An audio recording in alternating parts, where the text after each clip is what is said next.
បាទបងប្អូនថ្ងៃនេះមកបង្ហាញបងប្អូនមានកងកត្រងដួស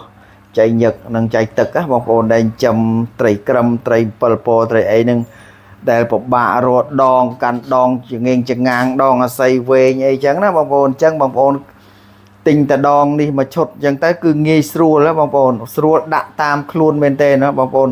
អត់ចាំបាច់ទៅដាក់កាន់ដងអាស័យវែងចងៀងចងាងនាំប៉ះគេប៉ះឯងមានគ្រោះថ្នាក់អីទេណាបងប្អូនបាទអញ្ចឹងដងនេះយើងអាចបលូតបានបរួញបានណាបងប្អូនបាទអញ្ចឹងដងនេះបើយើងបលូតឲ្យអស់ទៅគឺបាន5ម៉ែត្រតែបើយើងបរួញមកគឺនៅសល់តែ1ម៉ែត្រពីទឹកទេអញ្ចឹងបងប្អូនងាយស្រួលដាក់តាមខ្លួនមែនតែនហ្មងបាទហើយសម្រាប់កត្រងនេះក៏អត់មានអីពិបាកដែរណាបងប្អូនបាទគ្រាន់តែយើងដកតែឆ្នុកវានឹងចេញមកគឺយើងដាក់មួលមកបងប្អូនមួលចូលនៅក្នុងប្រហោងចុងដងវានឹងដែលមានទំហំ8លីណាបងប្អូនដាក់មកមួលតែមួយផ្លេតមកគឺចប់ហើយបាទចប់បងប្អូនអាចយកទៅដួសចៃញឹកបានណាបងប្អូនបើកន្លែងណាដែលវាឆ្ងាយវាធំអីបងប្អូនអាចបលូតឲ្យអស់ទៅ5ម៉ែត្រទៅបងប្អូនកន្លែងវាតូចអីចៃញឹកចៃទឹកអីមាន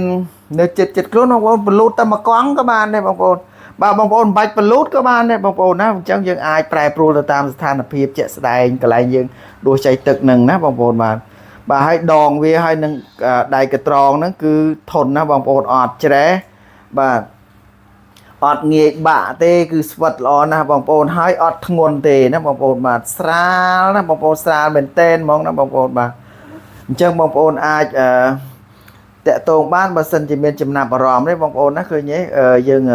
បរួញមកគឺមានប្រវែងតែ1ម៉ែត្រពីទឹកទេហើយស្រាលមែនទេងាយស្រួលដាក់តាមខ្លួនណាបងប្អូនហើយតឡើងឬក៏រៀបចំចូលវិញក៏ងាយស្រួលបងប្អូនគាត់តែមួលបន្តិចនេះគឺយើងបលូតបានហើយណាបងប្អូនអត់មានពិបាកទេបាទសម្រាប់ដែកកងនេះវិញកត្រងនេះវិញគឺតាមពិតមិនមែនដែកទេបងប្អូននេះធ្វើពីអ៊ីណុកណាអញ្ចឹងអត់ច្រេះទេហើយអត់ធ្ងន់ទេស្រាលស្វិតហើយការផ្សារការអីនេះគឺស្អាតណាបងប្អូនអត់មានឃើញមុខតំណឃើញអីណាបងប្អូនបាទអញ្ចឹងគ្រាន់តែថាយើងនេះចុងកត្រងហ្នឹងគឺវាមានប្រហោងមួយដែលមានស្នែនៅខាងក្នុងប្រវែងទំហំ8លីបងប្អូនហើយវាមានវិសមួយនៅខាងក្រៅទៀតសម្រាប់ដងកត្រងដែលវាមានដែកប្រហោងយើងដាក់សក់ចូលក្នុងដងហ្នឹងទៅយើងចាប់វិសទៅបាទប៉ុន្តែសម្រាប់ដងនេះគឺយើងដាក់មួលចូលនៅក្នុងស្នែនៅខាងក្នុងនឹងតែម្ដងអញ្ចឹងងាយស្រួលណាបងប្អូនអញ្ចឹងវាអាចមាន2ណាបងប្អូនមកមានដងប្រភេទដែកប្រហោងអីយើងសក់ចុងដងទៅយើងចាប់វិសទៅក៏បានយើងទិញអាកត្រងនេះមកឈុតអញ្ចឹងទៅយើងចោលមួលចូលប្រហោងវាហ្នឹងទៅគឺមួលទៅហើយបងប្អូនបាទយើងដោះវិញក៏លឿនដែរបងប្អូនឃើញទេពវល់ក៏ដាក់មកផាច់មកពវល់ផ្លាប់មកចេញបាត់ណាបងប្អូនណាបាទហើយការបលូតដងហ្នឹងគឺយើងចង់បលូតប្រវែងណាក៏បានដែរណាបងប្អូនបាទអញ្ចឹងវាអាចបត់បែនទៅតាមកលៈទេសៈកន្លែងដែលយើងដួសចែកទឹកហ្នឹងណាបងប្អូនបាទអញ្ចឹងសរុបមកគឺដងនេះគឺមានគុណភាពល្អស្វិតស្រាលបាទធន់ណាបាទងាយស្រួលមែនទែនបាទសំខាន់គឺបងប្អូនងាយដាក់តាមខ្លួនទៅវិញទៅមកមិនចងេងចងាងមិនចាំបាច់ទៅប្រើដងអាស័យដងអីវែងចងេងចងាងទេបងប្អូនកាន់តដងនេះមកឈុតនឹងទៅគឺងាយស្រួលបងប្អូនចង់បលូតចង់បរួញអីគឺបានតាមចិត្តណាបងប្អូនបាទ